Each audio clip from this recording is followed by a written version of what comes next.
we thank you all for taking the time to come into our information session today.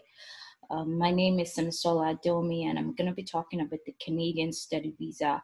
We had initially started at 10 o'clock, however, there were some interruptions, so we had to end the session, and hence why we are starting again at 11:35. Just a few ground rules just before we go into the order of the day. Like I said, my name is Simisola Adewunmi. If you have any questions at any point in our presentation, please feel free to leave the questions in the chat box, and we'll be happy to address them at the end of the session. We've also provided our contact information as well as our social media information as well available to you. You can follow us on there to keep abreast of new information that may be helpful to you or your family members. So just a disclaimer, we would like you to note that this information that we're going to be providing to you does not constitute legal or professional advice of any form. And it is only provided for general information purposes only. So if you do have any specific questions relating to your matter, we do suggest that you speak to a legal professional, either at our law firm or you can contact your legal counsel. The information contained in this webinar material is current as of the original date of publication, but should not be relied upon as accurate or fit for any particular purpose.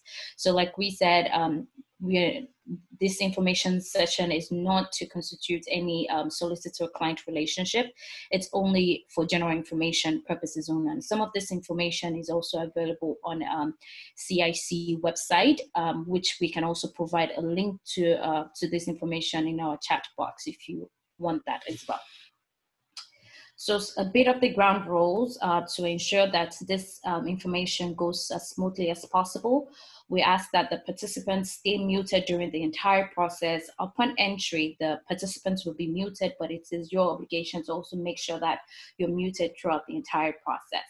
We encourage participants to send their questions, as I've mentioned, via chat during the course of the session, and we'll address them towards the end of the session. We may, however, make room for a couple of oral questions, and if this is the case, we ask that you use the raise hand feature, the blue icon on your Zoom app, to notify us that you have a question or you would like to speak, and we can then unmute you. We also ask that you limit your questions to general questions only, as we will not be able to answer specific questions for confidentiality reasons. So specific questions or questions that may appear targeted or calculated to offend anyone would also not be entertained. So we ask that you please be respectful of your co-participants as well. This presentation is provided, as we've mentioned, we cannot emphasize this enough, it's only for public information and should not be relied upon as a legal advice. There is no intention to create a solicitor-client relationship by virtue of any statements we make here. It is only a general information that is also available to you for your research. If you research about it, you also find this information. So if you do have any particular question relating to your matter, please speak to your legal counsel, or you can contact us for a consultation. So just to give you about an overview of what we're going to be talking about today, we're going to be talking about why people, we're going to address why people immigrate to Canada, the areas of immigration that is available for people to come to Canada, the study visa process, which will be our main focus today, and the eligibility and documents required, minimum requirements, because based on the situation of people, the documents required might vary. And if you have any questions at that point, after all is said and done, we'll be happy to take them. So who are we? We are Topmarké Attorneys. We're a fully integrated law firm we specialize in different areas of law, ranging from immigration, refugee protection law, corporate law, family law, litigation and dispute resolution, real estate, and mental health and employment law. We have a team of seasoned lawyers, paralegals, and immigration consultants to provide you with robust legal services.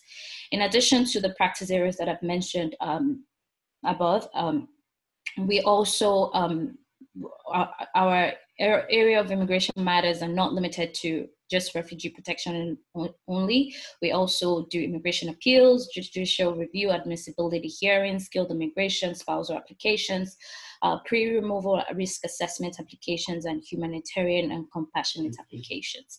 So if you have a family or your family member will be interested in any of these areas, please feel free to connect with us and we'll be happy to help. We also have some upcoming information sessions that may be beneficial to you or your family or your friends. We'll be providing that at the end of the information, at the end of this information session, so you can feel free to register if you feel like you will benefit from this. So why immigrate to Canada? Canada is a highly developed country. As you may be aware, there's a lot of people who are looking to migrate to Canada, either temporarily or permanently. And some of the reasons why is because Canada is, like I said, is a highly developed country with an outstanding education system. It has excellent working condition. It's a very high standard of living, and it's one of the world's top healthcare system. Because of how many people migrate to Canada, it is also known as it's also known to be a multicultural community, country. There's a lot of people who come to Canada for different reasons. So if you feel like you're interested, you can feel free to look at the different areas that I will also be talking about that you may qualify for. So in talking about the areas of immigration in Canada, there's different areas where people can come to Canada with, either through, if you're looking to study temporarily with as a student, or if you want to come in permanently. There's different areas, and we're going to be listing them just so that you're aware of different pathways that may be beneficial to you or even your family members. And we're going to be having some information sessions I'm going to show you at the end of the information session. We'll also be addressing this programs. So you can also register to find more information about these programs. So in talking about the areas of immigration, we're looking at the express entry, which is very popular. It's a skilled program, the immigrant investor program, provincial nominee program, Quebec program, rural and northern immigration pilot program, caregiver programs, study permit, visiting visa, super visa for parents and grandparents, startup visa program, family sponsorship, refugee, and asylum. Some of these programs are temporarily and could also lead you to become a permanent resident in the country. So it's important that you get information on this program and see how you fit into this category. So talking about the Canadian immigration statistics, as I said earlier on, I'm going to be focusing majorly on the Canadian study visa to see how people can come into Canada, people who are looking to obtain a Canadian education. With the statistics, statistics show that over the past decade, Canada's international student population has tripled to about 642,000. As of 2018, it was about 547,000, if I'm right. And right now, Canada has moved into a third place globally behind United States and Australia. So you can see that Canada is getting well known for the education that it affords international students. And because there's also, there's a lot of benefits that comes with studying in Canada. It could also lead you to becoming a permanent resident if you obtain the Canadian experience along the process, which I'm also going to be talking about, so that you're well informed. So what is this study permit that we're talking about? What does it do? How can I benefit from it? What can I gain from it? What can I do with it? So we're going to be going into that specifically now. So what is a study permit? A study permit is a document that is issued to foreign nationals that desire to study in Canada through a designated learning institution. Now, there's a list of designated learning institutions that are able to provide individuals with a degree or a diploma. There are some private institutions that you may enroll in that may not be able to give you the benefit as a designated learning institution that the government has provided. So it's very important that you make sure that the institution that you have chosen provides you with the benefits that you will get as an international student. So if you're going to be pursuing an education or training that is more than 6 months, it's important that you get a study permit. There may be some exemptions for people who may not require study permit. However, generally speaking, most people, if you want to benefit, if you're looking to study for a program which is going to be longer than 6 months, you have to get a study permit. However, the first step in getting a study permit is to obtain a letter of acceptance from a designated learning institution. So once you get an offer letter from your institution, your desired institution, to study a program or a degree or a diploma, you then use that letter of acceptance to apply for your study permit. It's also imperative that we mention that the study permit, however, does not give you entry. If you're going to be applying for a study permit outside of Canada, which is generally the most way people apply for study permits, there's a few exceptions, which I will get into, but generally speaking, people are required to apply for the study permit outside of Canada. Now, if you're going to be doing that, the study permit itself is not a visa, so it would not allow you entry into the country.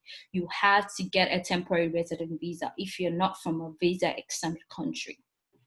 So it alone does not allow you to enter Canada, which is why we put a note here so that you're aware of this before you take any steps. So if you're applying for your study permit, please make sure that you get a temporary resident visa if you're not from a visa-exempt country before proceeding to come into Canada. And usually what happens is that once you're given the study permit, or once you apply for the study permit and you're approved, the study permit will be provided to you upon entry into Canada. So once you get into Canada, then your study permit will be issued to you to then allow you to go through the program that you have chosen for yourself. So when is the study permit required? Like I said, if you do intend to pursue a program which is going to be 6 months or longer, you need to obtain a study permit. That's the only way you can study legally in Canada. Otherwise, you will be breaching conditions. And in most cases, you probably won't even be able to go through your education, because the school at some point will also require you to present the study permit so that they know that you have the legal status to actually go through with this process.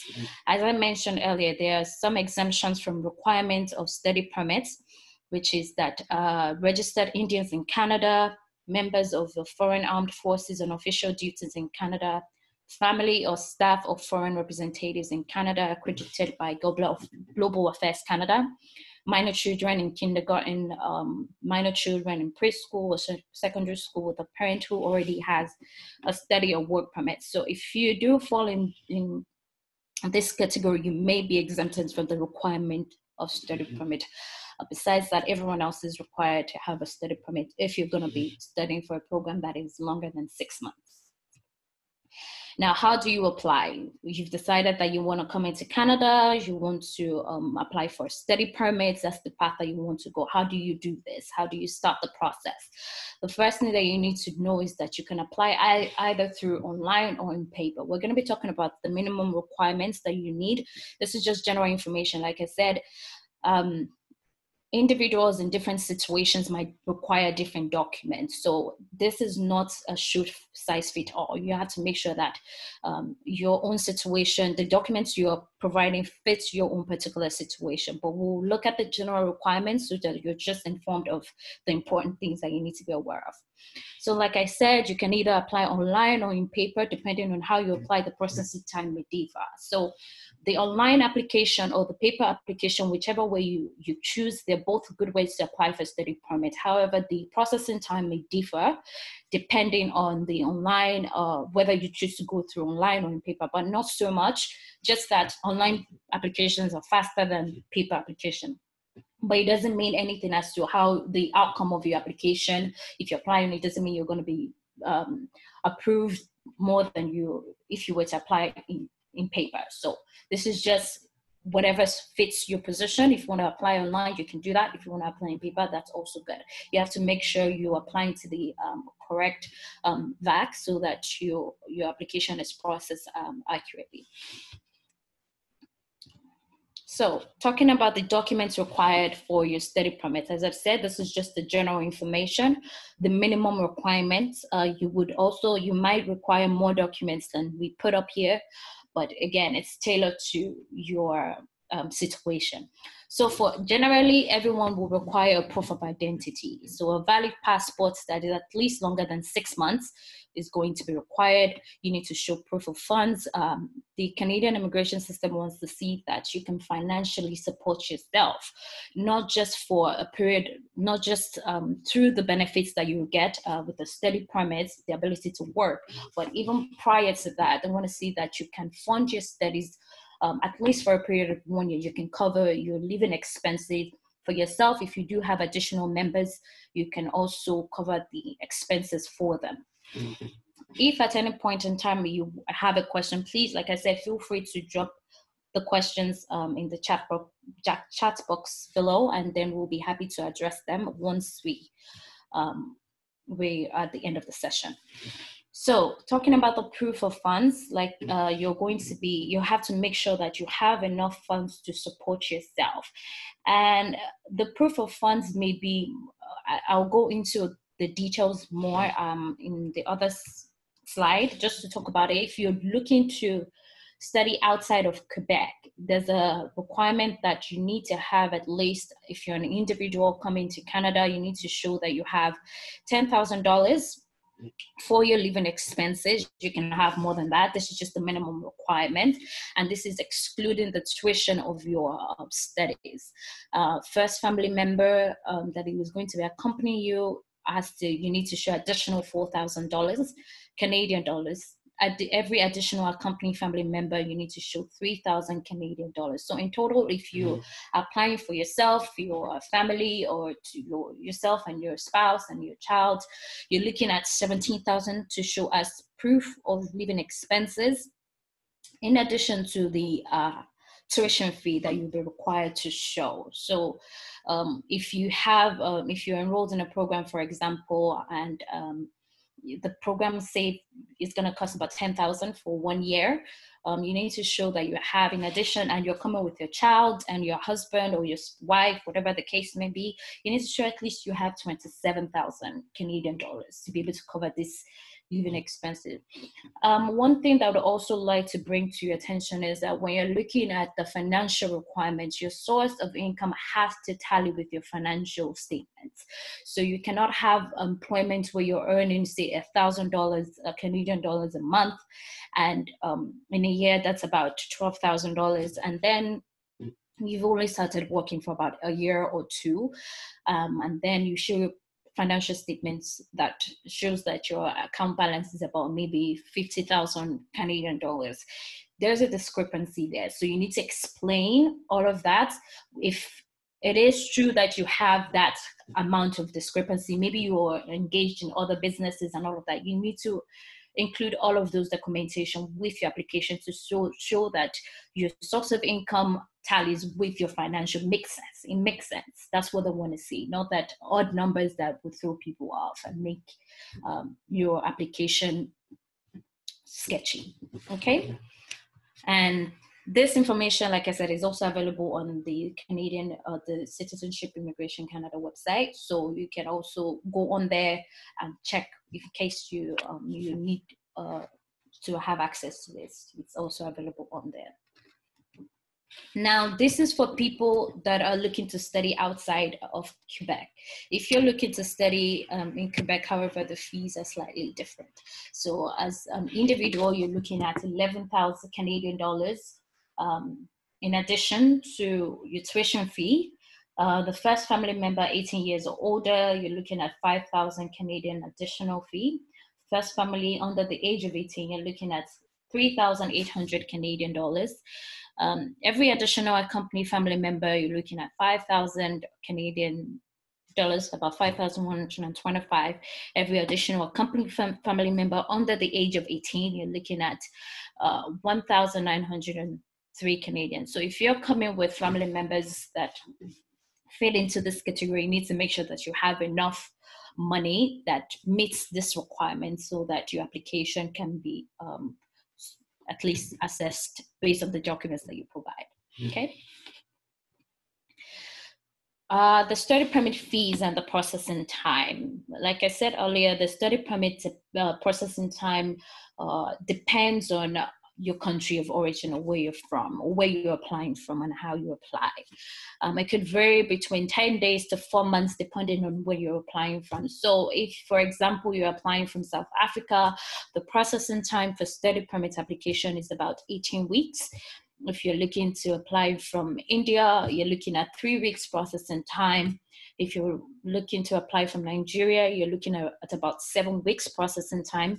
And please note that this does not include the time that will be required for you to have your biometrics done. So your fingerprinting and all of those things, the 7 weeks is not included in that. So it's also important that if you're looking to start your education, say in September, if you have to make sure that you apply early on, just to give yourself enough time to address any potential hinges or hindrances, and you're not then under pressure to make some rash decisions, to make some hasty decisions. So if you're looking to start in September, for example, you should start looking at admission processes and all of those things, say from January, February. And then, because even the admission process can take about a month or so, you never know what's going to happen. So you want to make sure that you're giving yourself enough time for the study permit process, because that's the most important thing. You can get admission, and if you're not able to finalize your study permits, the admission would have to either be deferred or be turned down. So you have to make sure that you give yourself enough time to allow the processing of your study permits. The processing fee is, as of right now, is $150. So like I said, you may be required to do biometrics, which is an additional $85.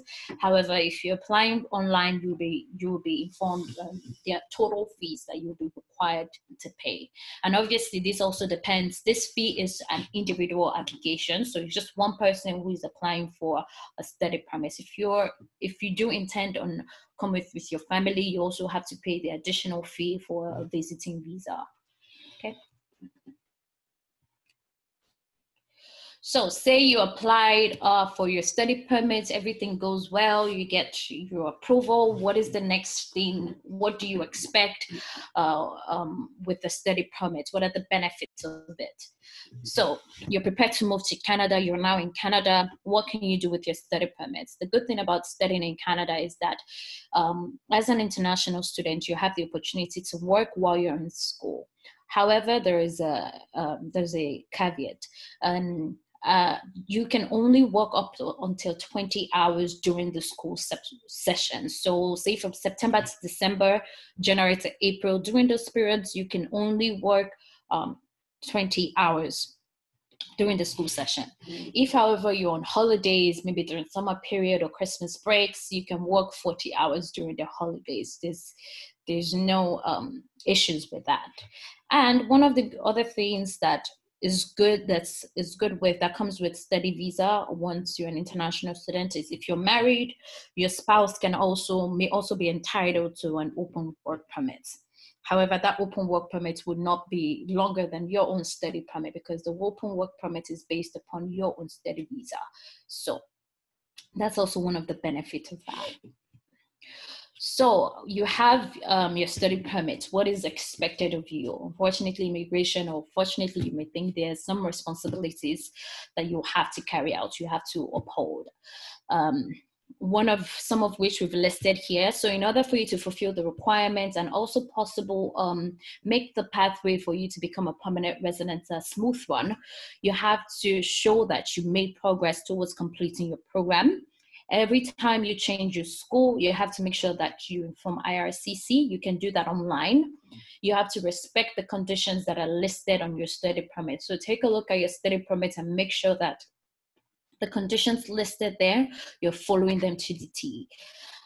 Stop studying if you no longer meet the requirements, and leave Canada when your permit expires or you seek legal advice. So it's very important that you abide by the rules and regulations that your study permit comes first, so that you are not at the end of the day hindered from, extending your status or possibly even becoming a permanent resident. So it's important that you take note of the conditions that has been placed on your study permit, and make sure you do everything you can to abide by the rules and regulation, okay? And if at any point in time you have issues or with your studying, with your education, please seek legal professional advice so that you're provided with the best possible options to help you get to your destination. Okay.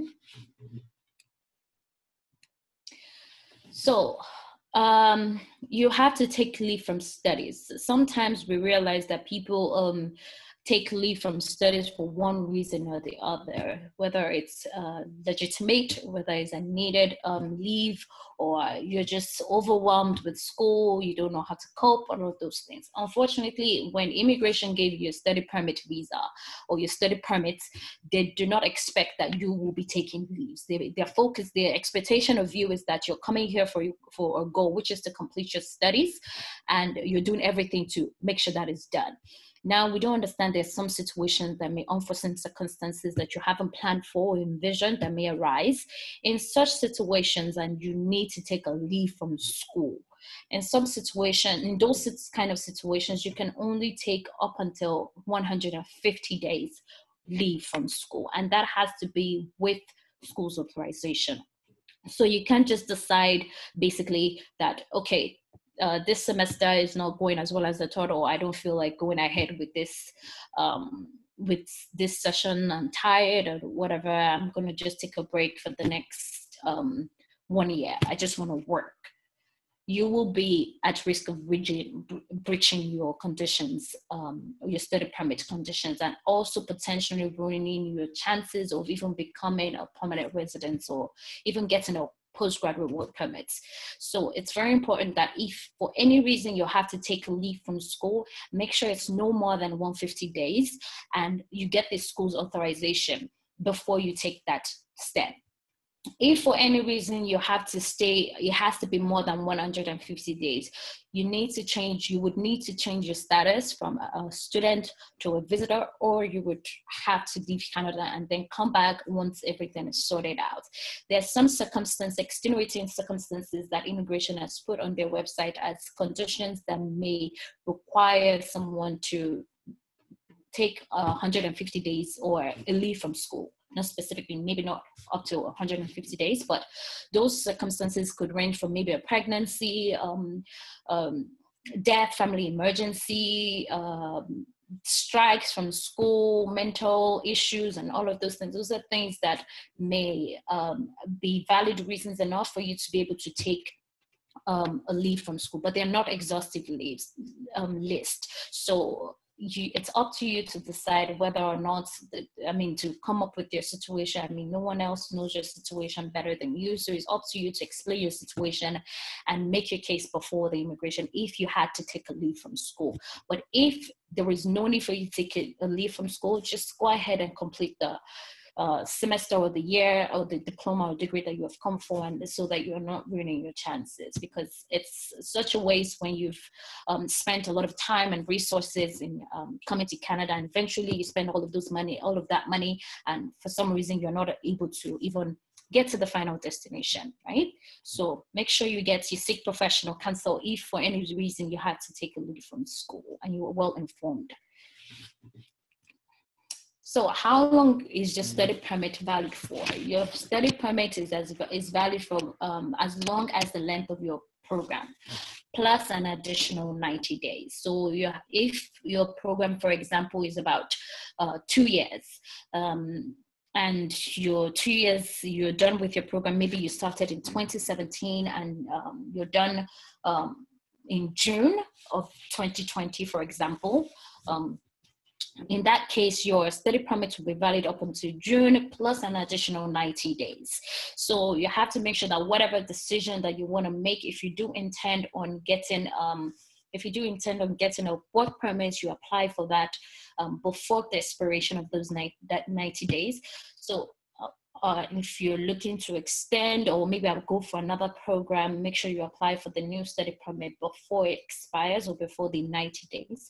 So regardless of whether your study permit says it's going to be expiring in November, for example, and you're done school in May 30th, you only have up until September to make a decision and do whatever it takes. Even though your study permit says that it's going to be expiring in November, you cannot wait up until November, because then you would have breached the conditions of your study permit. and you may be at risk of not getting another status or legal permit, okay? So work after studies. So I've said several times that one of the perks of being an international student is the ability for you to work upon graduation. And now that a permit that will be given to you, it's called a postgraduate work permit. So this permit allows an international graduate the opportunity to work full-time as a Canadian employee. Or, so this work permit will be as long as the term of your study. So say if you've completed a program for at least 8 months or more, you will then be entitled to a postgraduate work permit. Also bearing in mind that you also meet the other conditions upon which a postgraduate work permit will be given. So besides the fact that you have to have studied in Canada, it has to be for a program for at least 8 months to be entitled to postgraduate work permit. So like I said, the length of the postgraduate work permit is contingent upon the length of your study program. So if you studied a 1-year program, for example, your postgraduate will not be for 2 years in that case. If that's the only program you've done, it would only be for a period of 1 year. Of course, this is also at the discretion of the officer that will be applying, but mostly this is what the case may be. Your postgraduate work permit cannot be longer than the length of your program. The length of your study program. The only time this may occur is if, for example, you study, you obtained a 2-year degree or a diploma, whatever the case may be. You may then be entitled to a 3-year postgraduate work permit. But if you obtained a master's degree, even if it's for a year, you would then be entitled to a postgraduate work permit for 3 years. That's also because it's a master's degree is seen as a professional degree. So that's why, that's why they see it as an opportunity to give you the opportunity to work for about 3 years. However, if it's your length of the program is only for 8 months, your postgraduate work permit will only be for 8 months. It cannot be for about 2 years or 3 years. So just bear in mind that. So when you see your work permits that maybe you studied 8 months and it's 8 months postgraduate work permit, so you're not freaking out, okay? So determining your eligibility for a postgraduate work permit, what are the requirements that I have to meet? You have to make sure, like I've said, that your program is for 8 months or more. However, there's also a caveat there. It has to be at a designated learning institution that affords you the opportunity to be eligible for a postgraduate work permit. So you will be surprised that there are some learning institutions that, even though they're designated, they may not be able to allow you get a postgraduate work permit. So when you're applying for admissions to schools, please make sure that the program and the school that you're applying for affords you opportunity to get a postgraduate work permit, because you want to make sure that besides having obtained world-class Canadian education, you're also able to get the Canadian work experience. And even at that, you may also be able to even remain in Canada permanently if you meet the other criteria. So there's no point wasting about 2 years at a private institution only for you to find out that those 2 years cannot allow you to get a postgraduate work permit. So please bear in mind, stay informed, get advice if you have to make sure that you're going in the right direction, because you are going to be spending a lot of money and you want to make sure that that money is worth it. Okay, and it's at the end of the day, your efforts are not wasted and your resources are also not wasted. Okay, so that's about the first requirement. The other thing is also you have to make sure that you maintain full-time status as a student during each semester of your program. So remember when I said that you cannot take leave from school for more than 150 days? That is the issue there. So if you have taken leave for about 1 year, if you're trying to apply for a postgraduate work permit, at that point in time, your application may be refused based on the fact that you have not actively pursued your studies. So it's very important that if you, for any reason, you have to take a leave from school, please make sure that you're doing it for the right reasons and you have documentation to back that up, so that when you're applying for the postgraduate work permit, you are not, there's no hurdle or there's no obstacle to that. So please make sure that if you can, maintain full status as a student during each semester of your program. And the only time that may count as, or may be overlooked, is towards the end of your semester. But even that, we do not encourage that you take leave from your studies for any reason if it's possible. The other thing is that you apply for postgraduate work permits within 180 days after you received your final marks. So if for any reason you're going to be, you want to stall, or you want to wait for the time that before applying for the postgraduate work permit, please make sure that it's 6 months after you've received your final marks, so your degree, whichever one comes first. So make sure that your status as a student had also been valid within those 6 months. So if your study permits, for example, is going to be expiring about maybe at the end of May, and you're going to need to apply for a postgraduate work permit, you decided that's what you want to do, you want to make sure that, remember that I said that your postgraduate work permit gives you, even once you're done your school, you have only 90 days, regardless of whatever your status says, or your study permit says.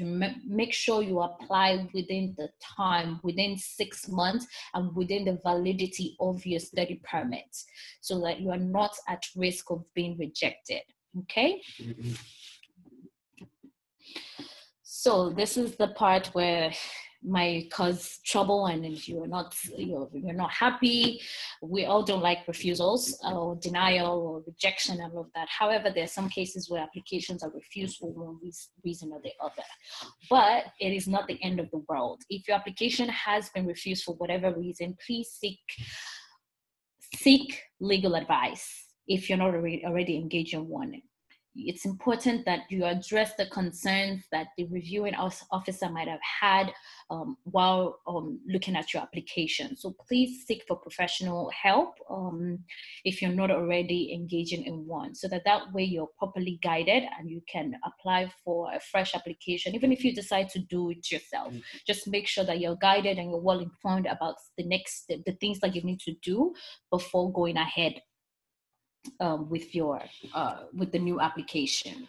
Okay, so there is still hope, and we hope that once you do that, or if you decide that you want to do it yourself and it gets approved, just because your application has been refused doesn't mean that subsequent applications will be refused. You can still get approved. So that's why you see here that you should not give up hope. You may still be able to get your dream and come into Canada, and we hope that once you seek professional help or you decide to do this application again, the outcome is that you are approved and you're able to come into Canada, you're able to abide by the rules and regulations and responsibilities that immigration will bestow upon you.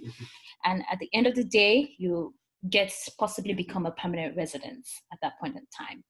Please, this is our social media account, so you can follow us on Instagram, Twitter, Facebook. Our email is info@tpmattorneys.com. Our website is www.tpmattorneys.com.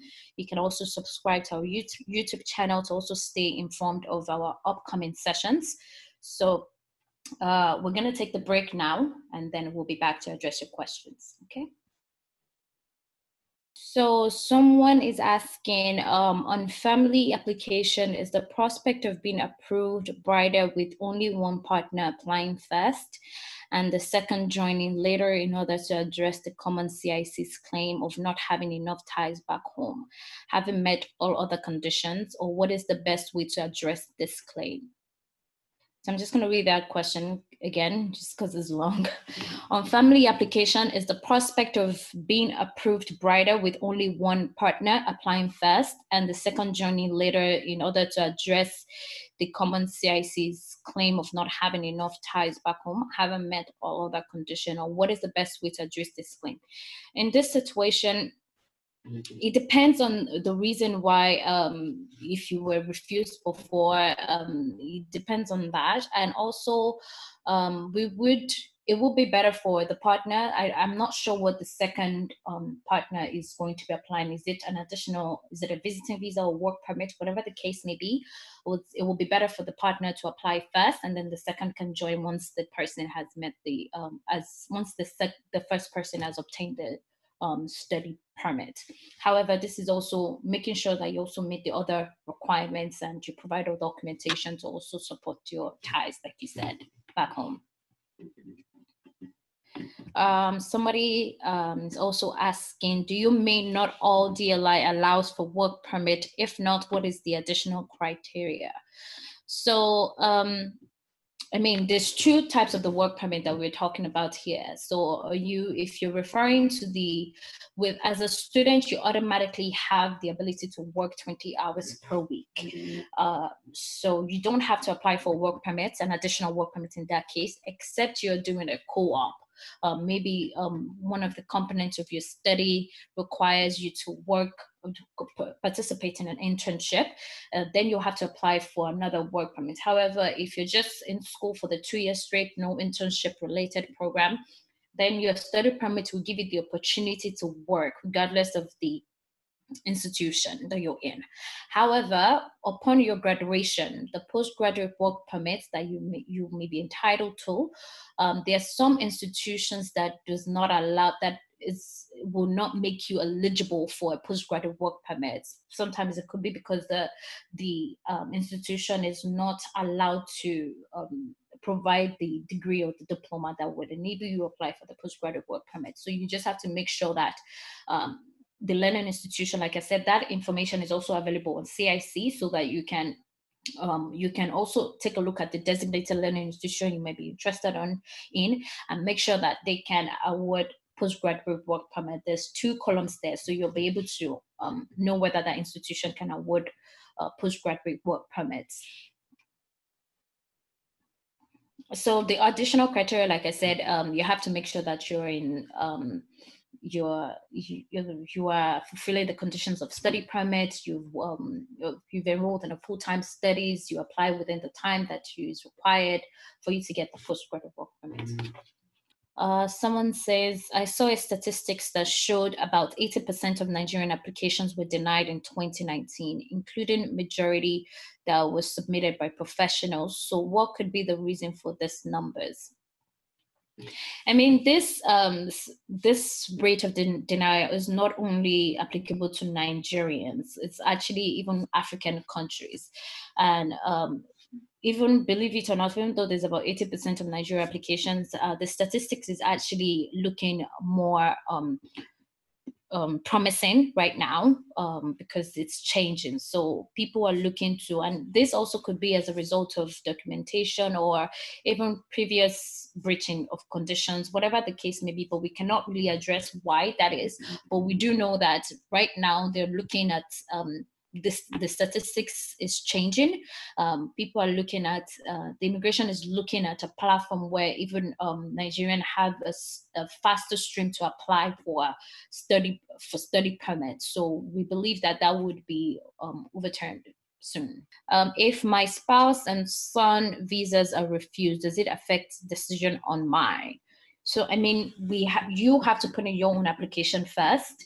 Or if you want to put it together, I mean, if your spouse's or son's visas are refused, it may or may not have any reason to do with your own application or impact on your own application. But there is a good chance that the application will be decided upon together. So we would say it might be better, depending on your background, depending on your history, immigration history, to apply on your own first, and then your spouse and son can join afterwards. My question is it advisable to get one partner apply first due to financial constraints? So, like I said, if you have financial limitations, it's better that your financial requirements, at least the person that is going to be studying, so that there's no hitch when you're applying for your study visa. If you want to talk more about this, you can email us so that we can then be able to consult with you more specifically. For a student less than 18, what can be done? I'm assuming that you're referring to an undergraduate studies. So if that's the case, you can apply for admission to a university or a college. And then with that admission, you can then apply for a study permit. But like I said, you have to show that you have financial, you're able to financially sustain the education. You can, if it's the parents that are sponsoring in this situation, they will have to provide the source of income and the financial statement to back up the application for the child, if the child is since the child is less than 18. How can children whose mother has a study permit come to Canada? Aren't they supposed to apply for any type of visa? It depends on how old this child or the children are, but if they are under the age of 18, yes, they can apply for a temporary resident visa. And even, like I said, one of the exemptions, if they're looking to also go to school while you're going to school, assuming that they're under 18, they can also go to school while you're in school. So you can apply for a temporary resident visa for them to be able to come into Canada. Can a refugee claimant over 18 years old study in Canada? Do they need a study permit? Yes, you would need a study permit to be able to study in Canada, even though you're refugee claimants. Basically, what requirements are needed? You would need to get the admission and apply, like we said in the presentation. Okay. If you do require more information, you can also send us an email. Okay, just one more. How can we refer people to your office in Nigeria? You can, we would provide, before we end the session, we will provide our contact details, our Nigerian contact details, but you can also find the information on our website as well, or on our social media platforms. So you can refer people to our office, or have them send us an email and then we'll be happy to assist them. Okay. Okay. Thank you everyone for participating. It's a pleasure and hosting the session. I will be happy to address any future questions that you may have, or possible book consultation with you. In any case, thank you all for participating. We hope that you have a very lovely day. And like I said, if you feel like you have, if you want to register for upcoming sessions, please feel free to do so as well. And thank you. Have a good day, everyone. Bye.